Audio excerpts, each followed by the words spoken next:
សួស្ដីសួរហើយកុំស្ដីក៏បានដែរគឺនេះនៅគិរីរំហត់អស់លុយហ៊ានអស់លុយញ៉ាំកាហ្វេអូសំឡេងខ្យល់មកសំឡេងទឹកច្រើននេះ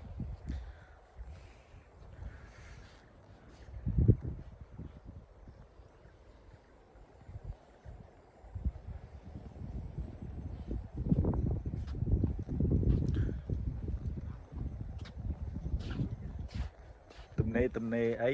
យើងមកតំបន់ធម្មជាតិមកមើលធម្មជាតិមកមើលព្រៃព្រឹក្សាកុំឲ្យនៅតែមួយកន្លែងពេកនេះទំនេរអីអញ្ចឹងណាឡើងភ្នំឡើងអីខ្លះមកគិរីរំទៅគិរីរំដែរមុនគិរីរំគឺយើងទៅរតនគិរីមនោគិរីមកឥឡូវយើងមកដល់គិរីរំ